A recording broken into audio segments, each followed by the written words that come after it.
All right, everybody, welcome to episode 123 of the Fantasy Timeline, a proud member of the Dynasty Addicts Podcast Network. I'm Josh at Real Fantasy TL. I'm with my main man, Drew at DR_PRA. Drew, how you doing, man? I'm good. It's been a busy week, and I'm in the middle of an auction startup right now, and I'm checking to see where all the bids are. Oh, man, we'll have to talk about that as the episode goes on. But this is kind of the first week where we didn't have uh, a lot of big news.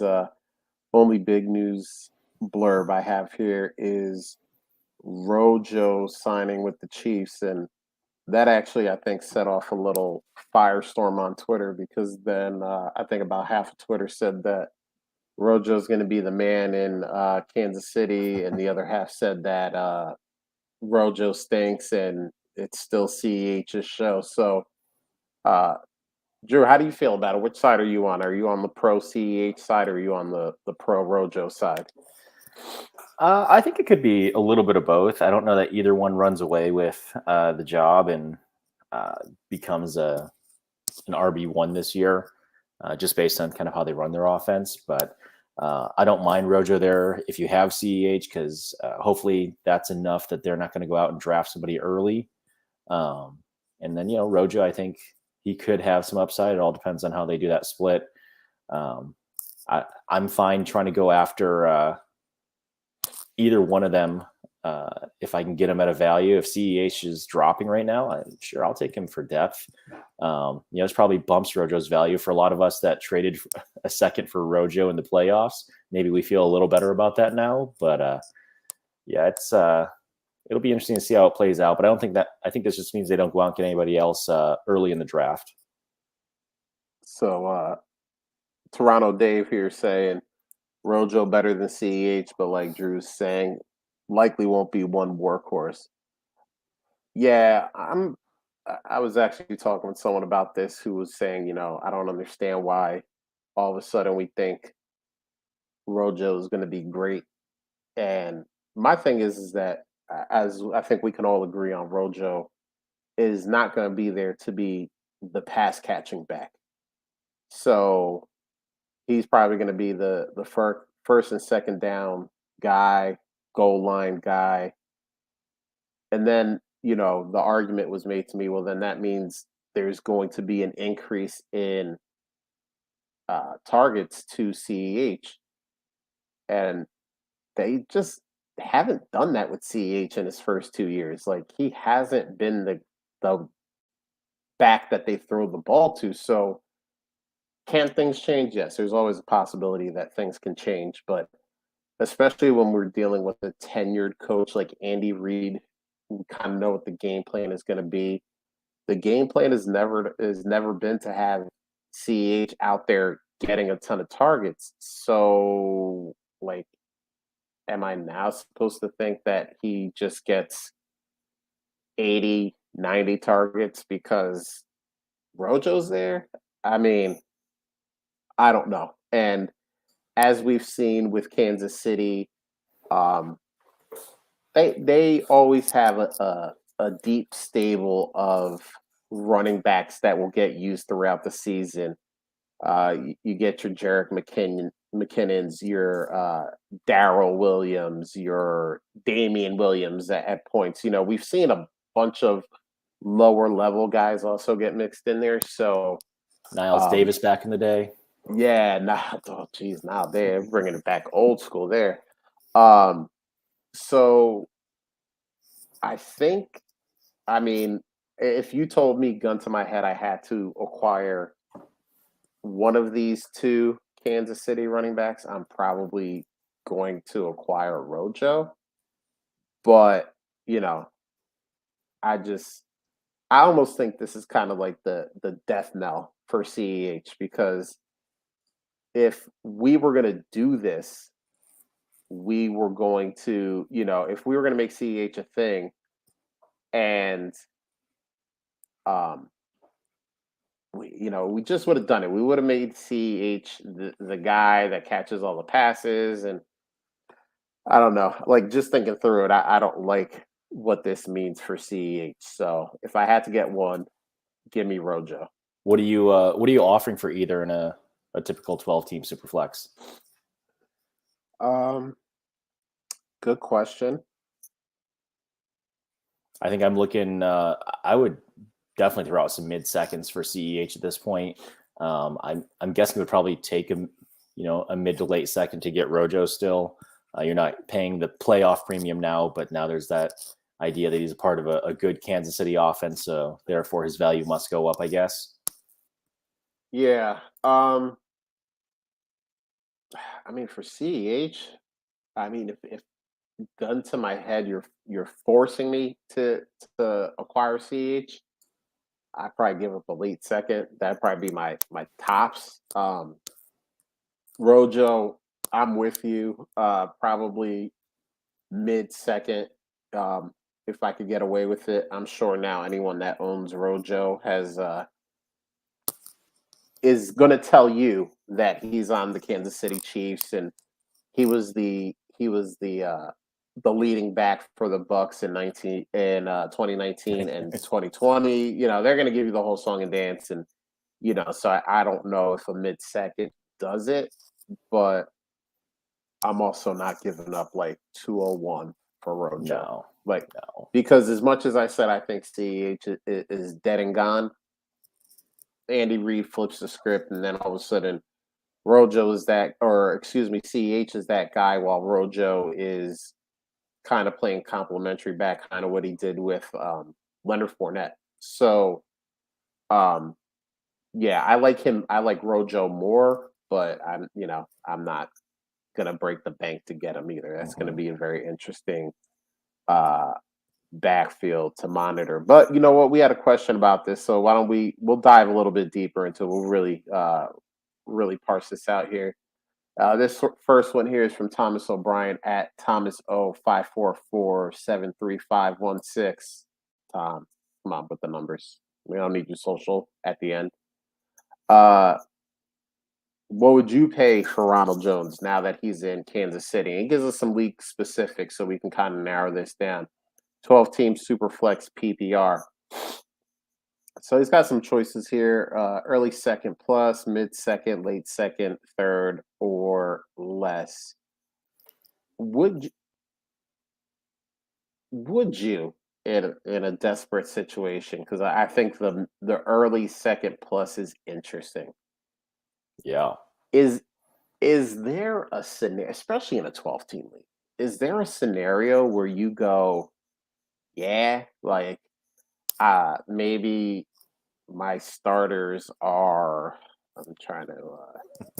Maybe you got Eli Mitchell last year, and he blew up for you, but you're not sure what this year brings with the 49ers. And maybe your RB2, or you know what? Let's say Josh Jacobs is your RB1 and Eli Mitchell is your RB2. And then after that is kind of like hopes and prayers and has-beens and never wases. Um, are you looking at that high second and maybe a 2023 third to try to get Rojo? Like, is there a desperate situation where you can imagine doing something like that? I'm going to take a look at one of my rosters here. I think it's one we're in. Actually, I'm in this one with Bill Superflex Army. We're pretty deep at wide receiver, but our running backs. Let's see here. We've got Peyton Barber, Matt Breida, Rex Burkhead, Alex Collins, Kenyon Drake, Gus Edwards, Chuba Hubbard, Kareem Hunt, Carlos Hyde. I'd consider adding Ronald Jones, knowing that my wide receivers are pretty set, knowing how deep this class is at wide receiver. Maybe I take some early points, hopefully from Rojo, and not wait on a young wide receiver to pop later on. But it'd have to be a pretty specific set of conditions to throw an early second, especially if it's 201, 202. But I mean, never say never, right? There's always going to be somebody in some league with the right settings or the right scenario that says they do it. I mean, that's 10% of the poll right here. But yeah, I don't think in too many of my leagues that I'm in, I'm looking for that. If I'm in a rebuild, I'm not looking at Rojo. I'm definitely taking the dart throws, and I'm trying to, keep points off my roster where I can. So You got to be somebody that's contending and that maybe has gone all in at other positions and is just trying to piece together. And again, Rojo is, he's an injury or a mistake or something like that away from CEH getting only 20% of the touches and then him having 70% of them. So, he's the type of guy that, could pay off or give you maybe a nice 3-4 game stretch if you need it. Yeah, I mean, you definitely you read a murderer's row of running backs on that team, so I could see how uh, Rojo could possibly be someone that you'd be willing to give a higher pick for, just because there was a lot of nothing at the running back position there. But Yeah, this team finished second last year. Actually lost to Bill in the championship. So I can see that because Rex Burkhead was hot for a little bit, and Kareem Hunt was hot for a little bit, and you probably got a couple of good games out of Chuba. yeah. So, yeah, my thing is that as much as I think Rojo could be the number one on a good offense, they're the number one running back on a good offense. I just think if you are on the clock with a 201, 202, let's face it, you know, we're all going to have guys that we think should be first round rookie picks that slide into the second. And somebody's going to want to trade up for him. Last year it was, uh, you have Rashad Bateman falling a lot of times that uh, someone like me, I personally thought should have been a first round rookie pick. Some people were really on Rondell Moore going into it last year and thought that maybe he should have been a very late first round pick, and he slides into the second. And it's going to happen this year. As much as I hear a lot of people say, hey, I don't like this draft after 106 or 107 or 108, let's face it, if um, someone like George Pickens gets a desirable landing spot, he's probably going to be someone at 201, 202 that's hanging around that some people are going to say, hey, I think that guy should have been a first round rookie pick. And then you go, oh, okay, you want George Pickens or Sky Moore, you want one of these guys? All right, cool. Who's, a second level running back? I don't want to say a lower level running back, but a second level running back that, maybe isn't burning up the headlines right now, but is a guy. Chase Edmonds is a guy that's coming to mind for some reason, popping into my head. Right now, I Sure. think a lot of people are very, still excited about him because he's going to be the number one in Miami. Miami has been loading up the entire offseason. But by the time draft comes, we're going to get all hype about these prospects, where they're going. Somebody's probably going to end up in Kansas City that we're going to like. And Chase Edmonds is going to be a thing of the past. He's going to be old news.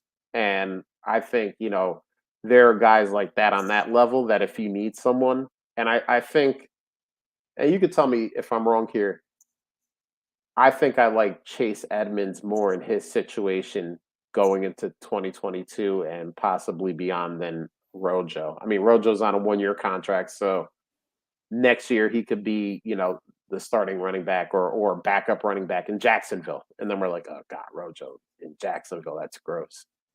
Um, we know Chase Edmonds is probably going to be in Miami for at least, 2 years as the starting running back. So um, what do you think about that? And do you think there are some other guys that maybe you would rather trade the 201 or the 202 for when you're on the clock um, in drafts?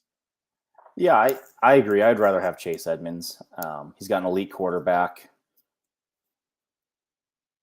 No. No, no. No, I like his situation. I mean, it's crowded backfield there as well. But I mean, he showed that when he's given a decent amount of touches, he can produce with them. He's multi-use back. So yeah, I'd rather have him. I think than Rojo at this point. I think the main thing Rojo's got going for him is that he's got the right uniform on. It's kind of the same thing we did with CEH when he got drafted. We turned him into a running back god because he put a Chiefs jersey on, and we've seen how that's gone. So we can't automatically crown Rojo just because he's wearing a red jersey of the Kansas City Chiefs. So there you go. Who would have thought that at the end of March we would be spending a whole 15 minutes talking about Rojo? Man, the NFL is a powerful, powerful thing there. Let's go to this next one here by Cody at Cody Snow 25. Uh, Brees Hall has the ability to overtake, excuse me, JT as the dynasty running back one. So that is uh an interesting statement.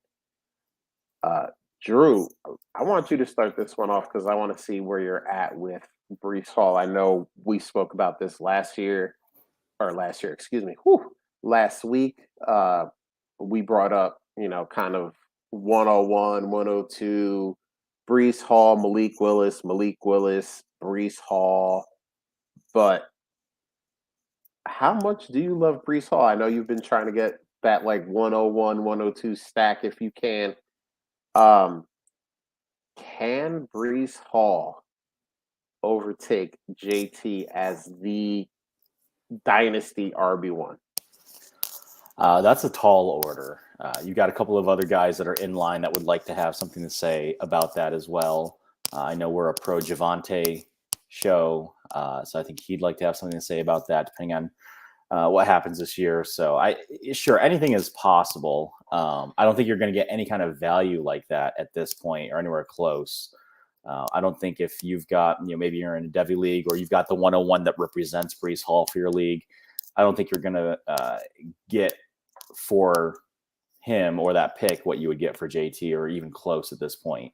I've heard a few people say that some of his athletic profile is in that JT range. Jonathan Taylor's just a different build, a different animal. He is really, for whatever time he's got left at the RB1 position. I mean, it's fickle, it's fast. We saw it with CMC just falling off. And, there's a wide range now of opinions on McCaffrey and what his value is. But for this season and, possibly even the next season, JT is going to be vying for that top spot and probably in his own tier for a bit. So if you are in a position where you can get any kind of return for Brees Hall or the 101 like you would get for JT, go for it. I would cash in on that immediately. I think he'll be very good. I think he's getting ranked in a lot of places like he's a top 6 to 8 running back at this point, which is pretty wild, not knowing where he's going to be playing and, what he can do with NFL level talent. But I'm very excited for him. Yes, I would love to take him and Willis 1-2 this year in especially on any rebuilds that I can get, or if I happen to have traded in a savvy manner to get the 101 in any other leagues. But yeah, I don't see it personally that he's going to really threaten JT for the RB1 in Dynasty anytime soon. Yeah, so Cody, I think this was a very interestingly worded tweet. Has the ability. I mean, I guess technically, yes, he has the ability. But, I mean, JT is he's that dude. And they started using him over the second half of the season as that dude. First half of the season was kind of like, why aren't they using JT more? This doesn't make any sense. Blah blah blah.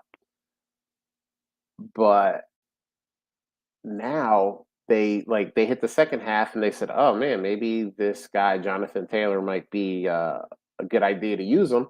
And then they're like, oh yeah, look at all the stuff he can do. I don't think he will. I don't think Brees Hall will. I think Brees Hall is he's very good. He should be the RB1. And I know I've listened to different podcasts and seen different debates on Twitter about whether even that's a factual statement. Should Brees Hall be the RB1 in this class. Never mind, should he be the RB1 overall? But I do think he should be the RB1 in this class based on what I've seen, people I've talked to, and people that I've listened to. Um, but yeah, I mean, probably, depending on where he lands, because I know we always say that, we can't we shouldn't rely so much on landing spot, and I think that's true with wide receivers. But I do think it holds a little bit more weight with running backs. I think landing spots, you know, they should be held in a little bit more esteem when we talk about running backs more so than wide receivers. But if he lands in, I don't know, let's say with the first pick in the second round, the Jags take him. Okay, now we're talking. Now we're like, wait a minute. Now it's Brees Hall and it's Travis Etienne and maybe James Robinson comes back at some point in during the season, and we're like, what do we do with this guy here? This isn't good. I don't think Jacksonville would do that, but you know, they did take Travis Etienne in the first last year, so anything's possible. They still have the same general manager, even though they have a different coaching staff in there. So and I'm sure when Outhouse listens to this, he'll yell at me because I will still remember a couple years ago when I said, "Well, what if DeAndre Swift goes to Detroit with on Johnson? Remember him? Remember on Johnson? Remember when he was a thing?" And Outhouse said, "Don't do that. It's bad vibes. Carry on is can be a thing, but not if DeAndre's there. Well, carry on never became a thing, but we do see teams do this all the time. It's like, hey, we got a decent running back, but we could possibly upgrade. Here's a second round pick. What if Miami does it? We just talked about Chase Edmonds. What if Miami goes? Brees Hall can be pretty good. We've loaded up Tua with weapons. We gave him Waddle. We gave him Tyreek Hill. We got Mike Gesicki on the franchise tag. We signed a Pro Bowl left tackle in Teron Armstead. Chase Edmonds is a good player, but we could get Brees Hall and really kind of turbocharge. Maybe have Chase Edmonds as that running back that plays out wide every once in a while and really kind of spread defenses out. You know what I mean? And now all of a sudden, though, we're like, hey, Brees Hall's really good, but they just pay Chase Edmonds. He's going to get his. He's going to get, they're not going to pay him to sit on the bench every week. So, yeah, it's really interesting. Obviously, there's also some really good landing spots. Like if Atlanta decides to take him in the second, we'd be like, oh, okay, great. That team has no talent, no offensive talent besides Kyle Pitts. Brees Hall is going to get a ton of love. So it could go either way there. Yeah. But I want to backtrack on something you said and just kind of branch this out a little bit. So you mentioned the three most dangerous initials in fantasy football right now, CMC. What are your thoughts on him? Like, what Drew is in a startup. It's not an auction, even though we are going to talk about that a little bit. Not an auction, regular old snake draft.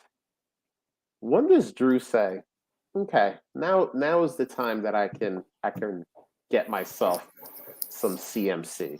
When does that happen for Drew? Man, that is tough. It depends on, I guess, how the first couple of rounds go. So definitely not in the first or second. I'm not doing them in a top 25 picks or anything like that.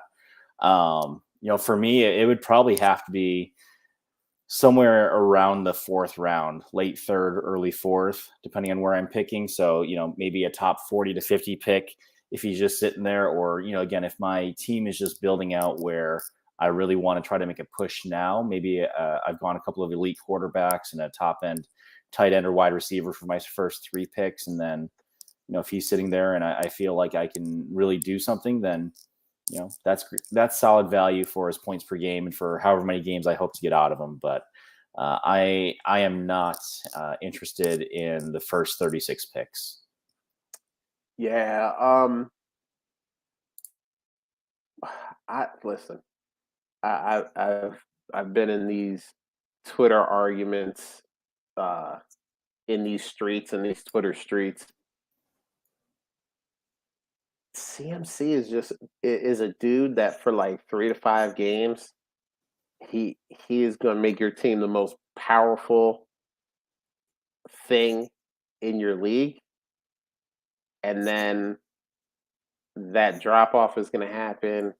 He's going to fall off, and then he's going to get injured, and then it's like, oh my god, what do I do with CMC? And I hear you people because there's people yelling right now. You can't predict injuries. You're absolutely right, but I can predict that a guy who was pretty much run and thrown to until the wheels fell off for like the first 3 to 4 years of his career, all those touches add up.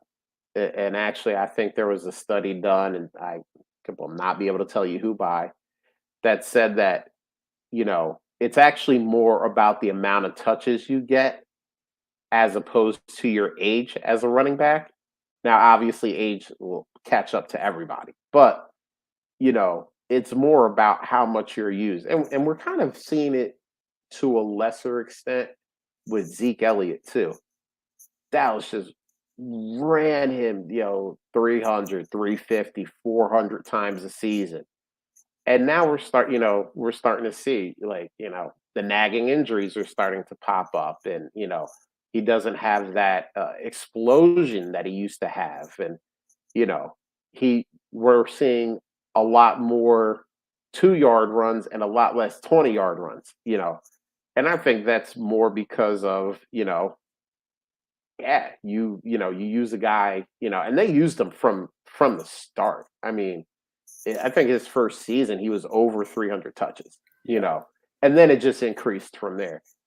A lot of people say, Derrick Henry is built different, but we also have to remember Derrick Henry, his first few years in the league, wasn't being used. I mean, they had DeMarco Murray there, and he was the big free agent signing that got the big money. And the first like 2 to 3 years of Derrick Henry's career, and you can correct me if I'm wrong because I'm kind of going off the top of my head with this, wasn't used very much. And then once DeMarco was out of there, then they were like, all right, Derrick Henry, it's your show. And they ran him till the wheels fell off for about 4 seasons. you know, and I don't even think it was 300. I think it just jumped to 350, 400, 450. And then it was like, we saw the injury last year. Yeah. Now we'll see if he's built different and it was just a one-off and he comes back and he runs it for 375, 400 touches again, and he's the dude he's always been. Or is it kind of like what we're seeing with CMC now? Oh, yeah, here comes a hamstring injury, here comes a knee injury, and the breakdown begins. So yeah, I'm really like, I think you're even higher on him than me because I couldn't imagine a scenario where I take him in the third round. And I probably can't imagine a scenario where I take him in the fourth round. So I wanted to see if we were going to be on different sides of this or not, but it sounds like we're pretty much on the same side of listen, if he plays 15 games this season and he's, CMC for all 15 of those games or all 14 of those games, somebody, the guy who picked him up is going to win his league probably.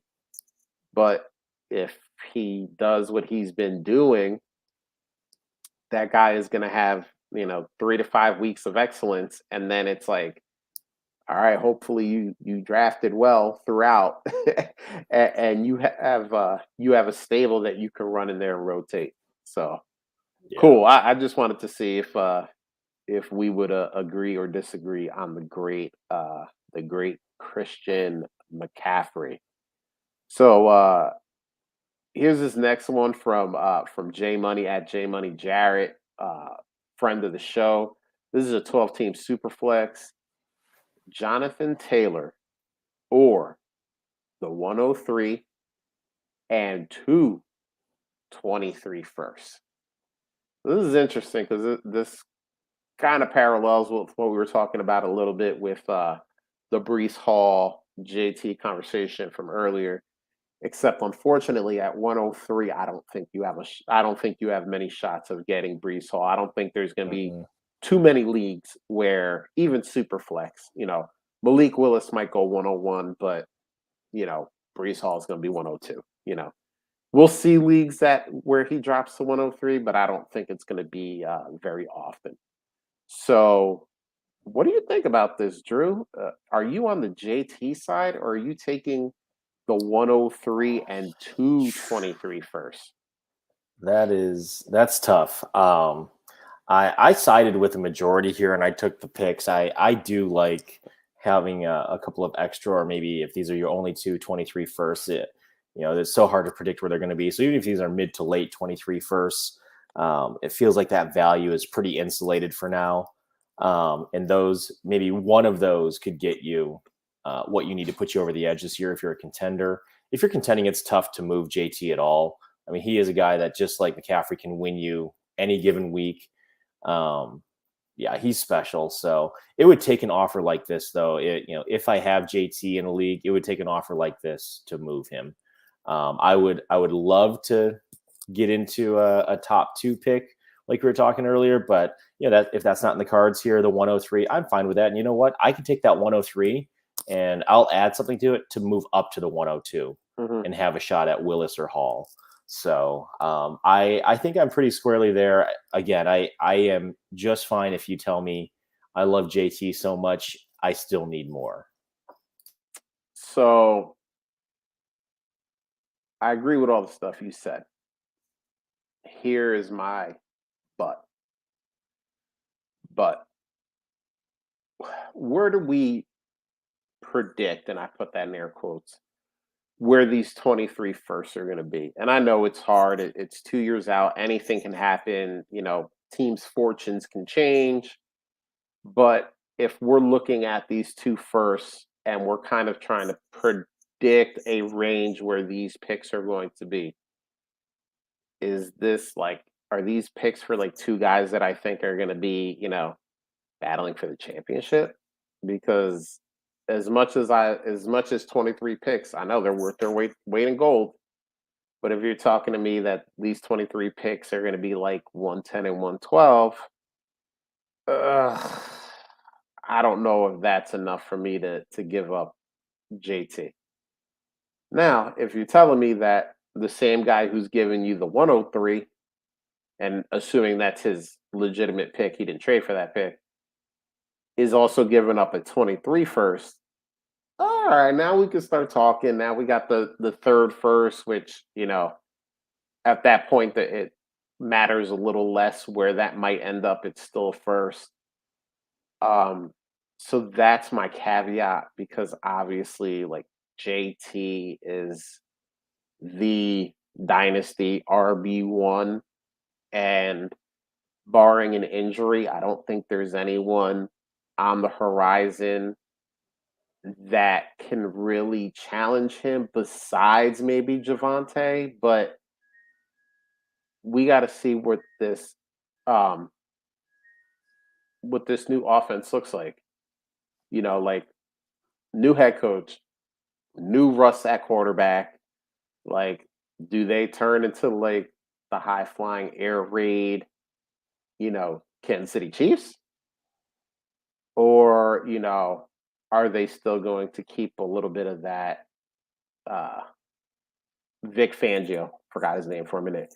Vic Fangio ground and pound, but we're gonna pass it a little bit more. We don't quite know yet. I think it's gonna lean more towards the former where they're gonna be throwing the ball a lot more. But we gotta wait and see. So but yeah, like, besides that, like, Javante, and I just, I threw a whole bunch of ands, if, and buts on Javante. So you know what I mean? And that's the guy I think can compete with him for RB1. So um I need that like and I don't like trading a stud for just picks. Like I want a guy that I know has done something that has been productive, because let's face it, as much as we're going to talk about rookies and where they should go, what they're good at, what they're not good at, we've gotten this thing wrong so many times. Corey Davis, was a 101. Nikhil Yeah. Harry was a 101. Bishop CEH. Sankey, yeah, CH was, I mean, a top five startup pick, that was being thrown around there, Yeah. So as much as we say we know, we've watched tape, we've listened to people, we've analyzed, we've done this and that, man, we make those mistakes. Guess what? Jalen Rager was a first round rookie pick, people. Like look where we are. And it's not just, mid to end of the first round we get wrong. We get those high picks wrong too. So that's why I like getting a player thrown in there. But uh great question, Jay Money. Appreciate you. We actually got one here from friend of the show, recovering Oh Ridley man. Truther. We gotta throw that in there. He's still recovering. Mhm. Drew's gonna cheers it up with you. This is a 12-team Superflex PPR 1.75 tight end premium. Gallup and a 23 first, probably at best mid right now, or Hawk. Start 11, but 6 flex spots. So this is an interesting one. Um, so wow, that's tough because I like Gallup, but I don't know if he is going to be able to start the year coming off the ACL. So if you're missing him for a month, he's not helping you score any points, um, which is only making that 23 first better unless that's not your own pick that you're packaging with Gallup. Um, or Hawk. I mean, the Lions are so interesting. Like they got Jared Goff right now. He's he is For the now. quar he is the quarterback. He As is. of March 30th at 9:40, Jared Goff is the starting quarterback for the Detroit Lions. And Jared Goff is a fine quarterback. He is okay. He is acceptable at quarterback. But a lot of the NFL draft buzz now is that Malik Willis at 2 could be a real thing. This isn't hype. This isn't smokescreen. This could really happen. And then we go, okay, if it does happen, how long is Jared Goff the starting quarterback of the Detroit Lions? Because obviously, like Detroit, they know what they're doing. They're building this thing. They understood that they started with not a lot and they need pieces. And I don't see them rushing Malik Willis in. But let's face it, we're talking about by Thanksgiving at the latest. Detroit has been officially eliminated from the playoffs. And then we get, 5 weeks of Malik Willis. And then what does that mean for Hawk? Like, we don't know. I'm not telling you what's going to happen. I honestly don't know what that means for Hawk. So, um, I'm probably going to stick with Gallup 3 first, even though I pretty much badmouthed everything in this trade except for the 23 first. Um, Well, in your last statement, you shared, that late 23 first is also questionable. right. So, but I think, you know, right now the 23 first has the highest potential of having the biggest increase in value out of all of these pieces. Now, who knows? Like maybe Gallup does miss the first month, but then he just settles in as the wide receiver two in Dallas. Even though I honestly think that Dallas uses their first round pick on a wide receiver. But if I'm wrong, then he settles into that wide receiver two spot, and if he balls out, then obviously Michael Gallup is going to have the biggest increase in Mhm. value. But right now, I think the 23 first is the most valuable piece, and that's the side I would go with. What are you thinking about this one, Drew? Yeah, I think if you're questioning whether you're competing or not, I'm fine taking the Gallup in the 23 first. If Gallup comes back and he starts to look good, you can easily trade him, get the points off your roster. Um, if you're competing and you want to go and make a run at it, I'll take the premium from week one, even if it lasts for 8 weeks and then it's a question mark after that. Uh, Ridley Truther did share he's pretty deep at tight end because of the premium with Goddard, Schultz, Kmet, and then Evan Ingram still. Uh, I think consensus is after you get past tight end 5 or so, which probably is where Hawk lands, then all the other guys are pretty much the same. So then it's do I just start all of them and hope one of them spikes this week? So I don't mind having like a Goddard and Hawk duo at tight end, knowing you have a bunch of flex spots here. If you have the rest of your roster filled out pretty decently.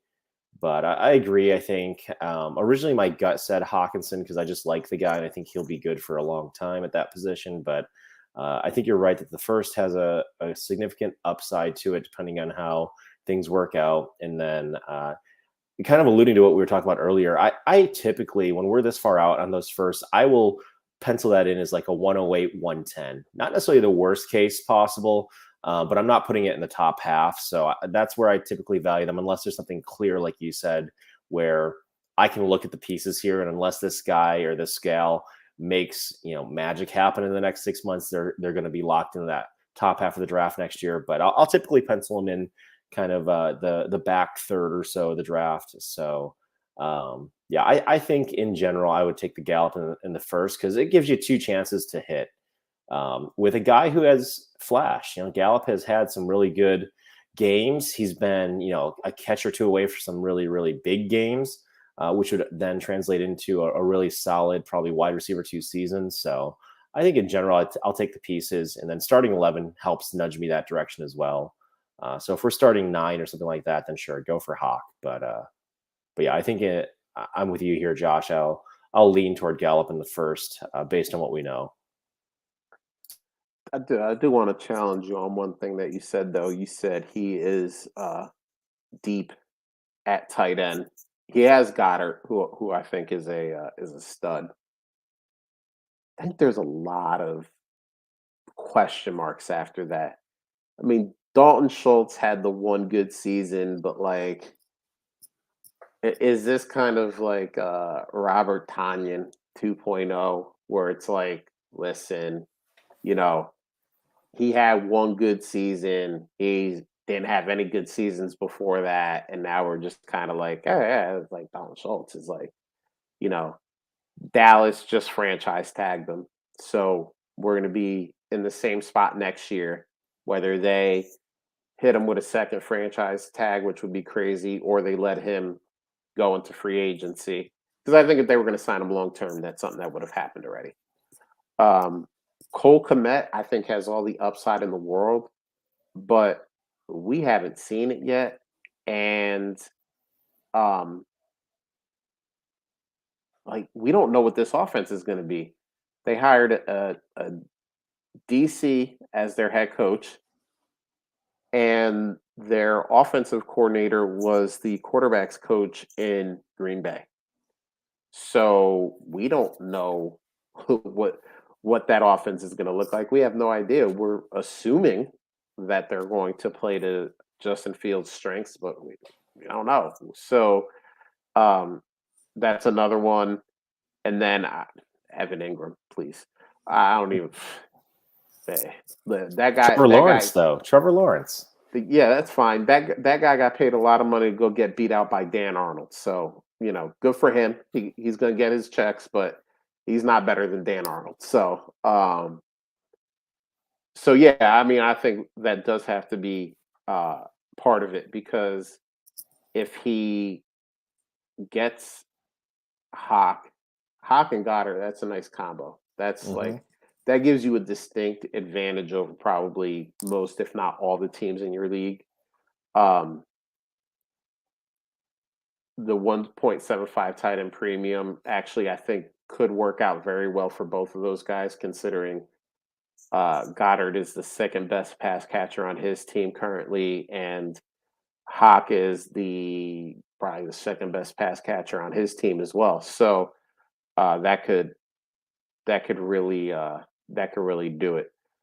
Um, so let's hit the next one here.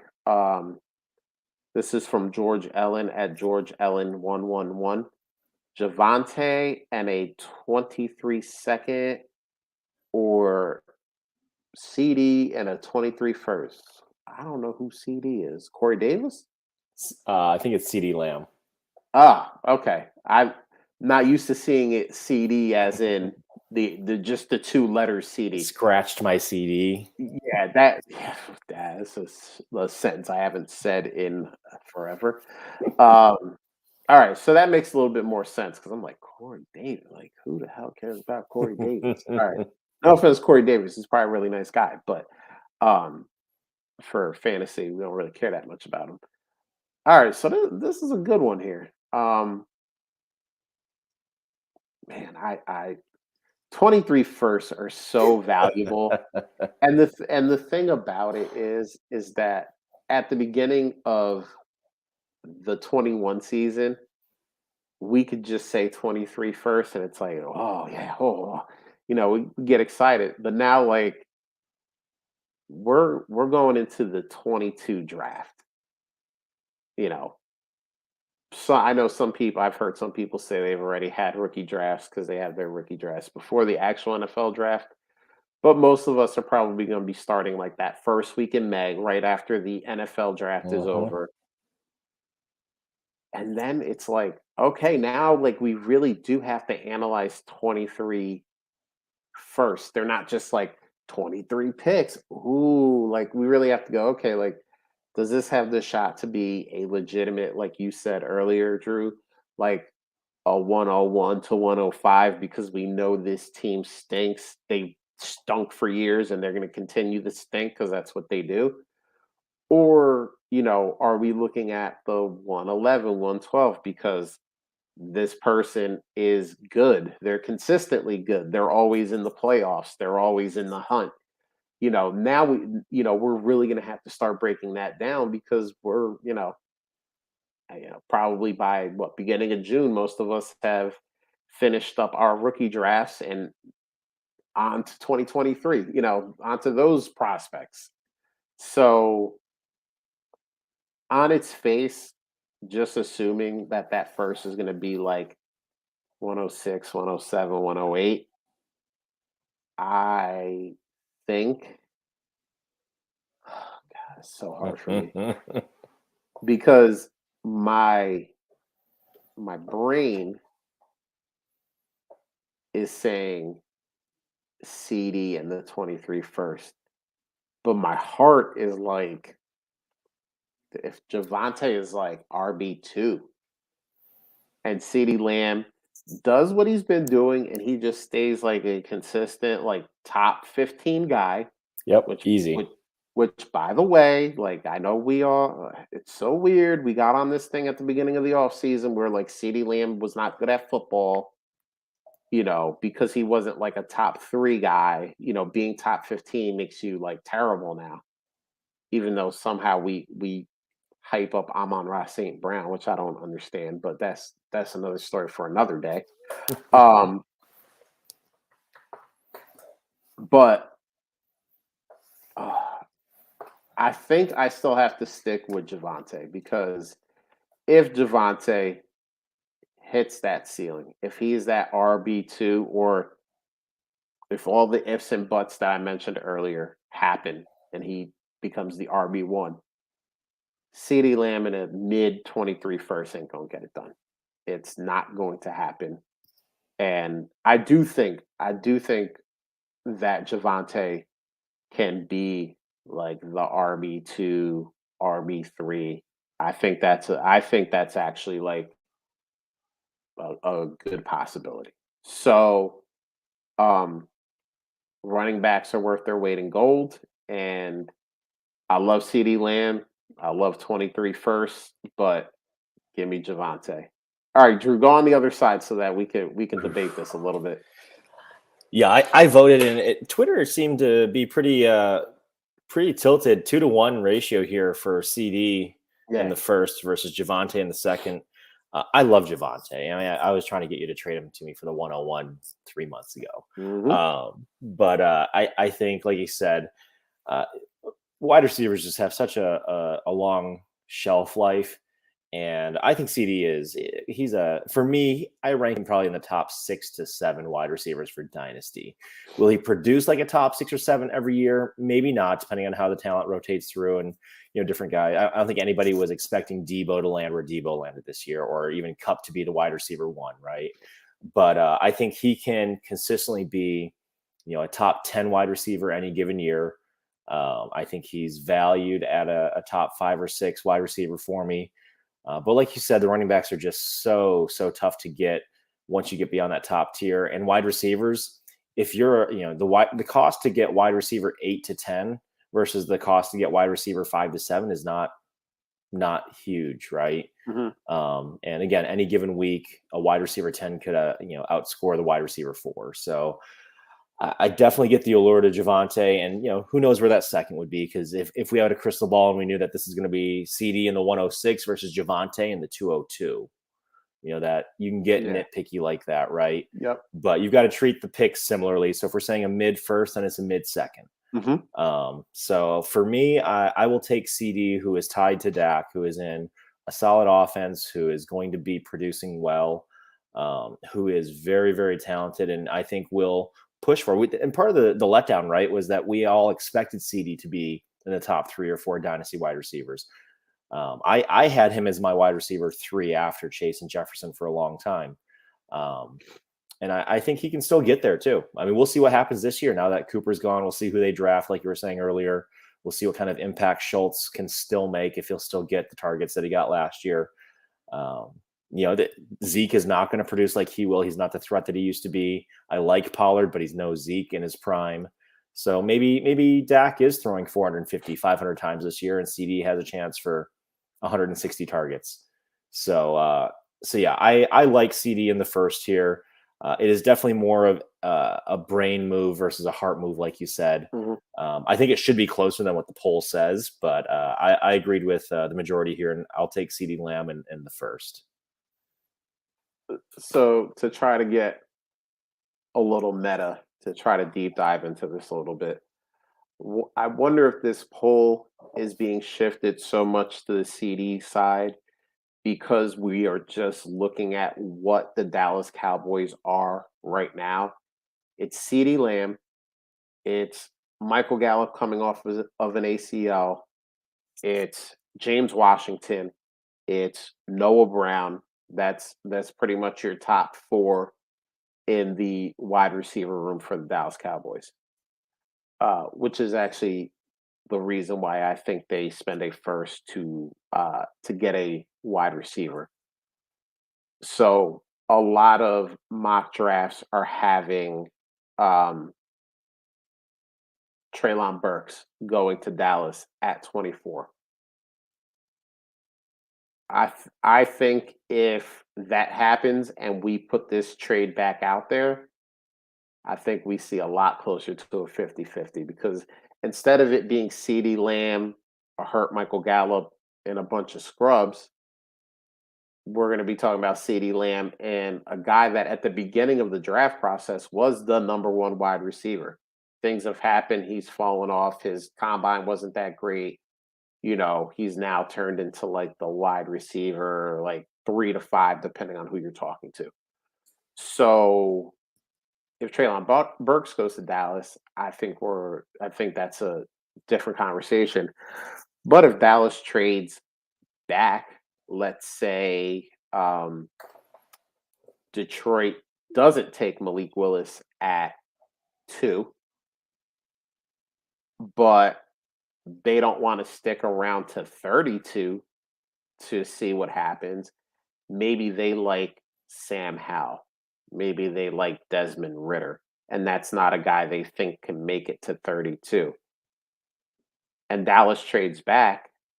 Oh, if it's like, a Sky Moore maybe at 32 for Dallas instead of, Traylon Burks, I think that even though I like Sky Moore a lot and I think he's going to be a very good NFL wide receiver, I don't think that is a name that would tilt this poll much. So I'm just wondering if we're looking at Mhm. it at its face right now, and if a Traylon Burks or even like a Chris Olave gets drafted at 24 by Dallas, I think that would actually change the poll a lot because now all of a sudden it's not CeeDee Lamb and the Pips. It's it's CeeDee Lamb and Traylon Burks. It's CeeDee Lamb and Chris Olave plus Michael Gallup when he comes back. So I think that Mhm. changes a lot of things. I don't know if you think that's part of it or if it's just that we hated CeeDee Lamb for a little bit, but now we've made up with him and we're back to where we were.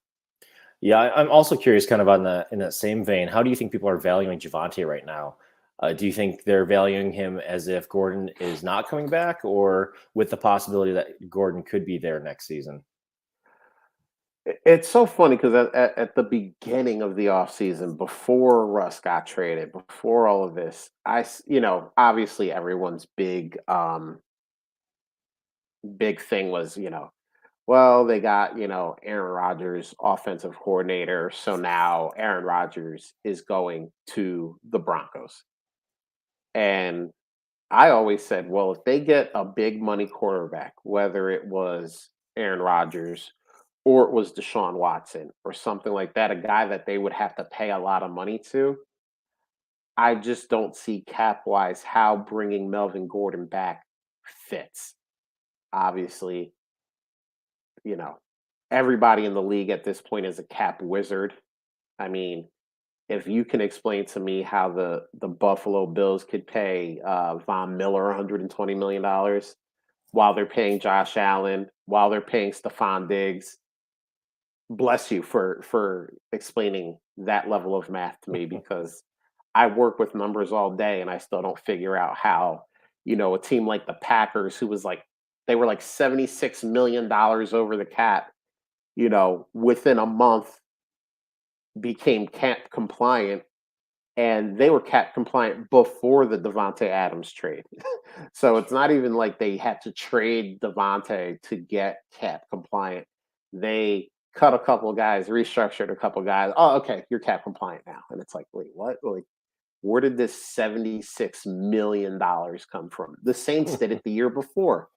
They paid Taysom Hill like $160 million contract that really was no money, but it somehow was, but it got spread out. So, hey, bless cat people because Yeah. um, I don't understand it. But I went on a side tangent there, but I just didn't see how it would work into the cap if they signed a big money quarterback. How bringing back Melvin Gordon was going to happen. They got Russ. Russ is a big money quarterback. You can argue about his talent all day long, but he's a big money quarterback. I don't see how Melvin Gordon comes back. Now, no one has given Melvin Gordon a contract, which I find very interesting because there's a few spots that like hasn't Atlanta knocked on that door and just said, "Hey, Hmm. you're good. We don't have any players. You want to come by?" San Francisco loves to hoard quarterbacks. I'm surprised they haven't knocked on that door. You know, Buffalo, your team. Why haven't they knocked on that door? Hey, look, I like Devin Singletary as much as the next guy, but Melvin Gordon would, poof, he would pop in that offense. Um, You would. so the Jets. I mean, they tried to make the big move and get Tyreek Hill, but why don't you pair, on a lower end, a lower level Javante and Melvin Gordon. Why don't you have Melvin Gordon and Michael Carter? Whew, I blanked on his name for a minute too. Yep. And have that 1-2 punch. Like there's a lot of spaces where Melvin Gordon can go. So I'm wondering if the league just doesn't like him. Is Melvin Gordon trying to get a contract similar to what he got in Denver? Because I don't think that's a possibility for him. I don't think that he can recreate that contract that he got in Denver. Mm-mm. You know, and maybe the Broncos pick him up for the cheap because nobody has, no one has been able to settle on him with a contract. And he goes, all right, like I guess I got to take this 1 year, $5 million contract from the Broncos because I know the system. I guess technically he doesn't know the system because it's a brand new system, but Mm-hmm. I know the team, I know the city, I know the guys there. Like, I'll just stay somewhere where I'm comfortable, making a little less money because nobody else wanted to pay me. So, but yeah, I said that in the beginning. I just didn't think getting a big time quarterback would be financially feasible to keeping Melvin Gordon. We'll see if I'm wrong later on. But Yeah, you think he ends up there, or you think he ends up somewhere else? I think the odds are that he ends up somewhere else. I mean, there's so many other options, and like you said, so many other places that could be a potential fit. So I asked that because I mean, you're talking about, are we evaluating CD Lamb too high because we're seeing his present situation? And I think that's where a lot of people are, is they're valuing Javante as if Gordon's already gone. So if that's the case, that really kind of, I expect this to be a lot closer then, because or maybe you and I are just a lot higher than a lot of other folks. I guess I've seen Javante kind of slingshot a little bit. I think for a while he was ending up in the top 3 or 4 potential dynasty running backs, and now he's kind of slid back. And he and Breece Hall are kind of neck and neck when you look at a lot of people's ratings, top 6 or 7 or so. Some people are still throwing CMC in that top 5, which is mind-boggling to me. I don't think CMC is in the top 10 or 12 for me at this point. I could pretty easily rattle off enough guys that I think he'd be, 15 to 20 at this point. But you've got some other good guys. I mean, Najee, of course. Yeah, sure, he's old for a second-year running back, but he's still a young man who has little wear and tear on him. You got a couple of other guys that are in there that could definitely be top 5, but Javante, man, is just you see some of the broken tackles, you see some of the extra effort. I guess he fit Fangio's scheme as far as ball control, depending on the defense. So we'll see what happens this year, but it's not like he sucks at catching out of the backfield either. So he has that skill set.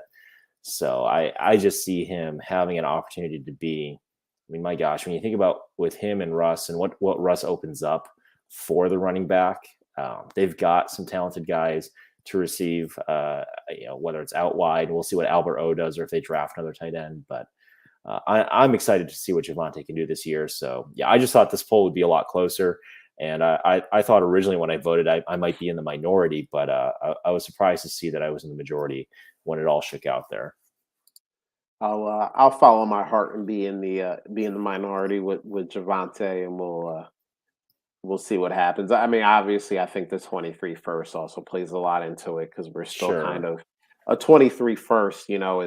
Is still gold. We're not at the point where we can really figure out where 23 firsts are going to land. And honestly, for as much as we think we know about the class coming out, there's always going to be surprises. Like we were surprised when Travis Etienne stayed for an extra year and didn't come out right away. We were like, "Whoa, this is great!" We always have those guys that that stay back, and even a guy this year like Sam Howell, when before the college season started, Sam Howell was the premier quarterback that was going to be coming into the draft, and then this year happened, and now we're talking about Malik Willis or Kenny Pickett, or I guess some people are still talking about Matt Corral. So things can change very quickly. For as much as we think we know, we don't know. So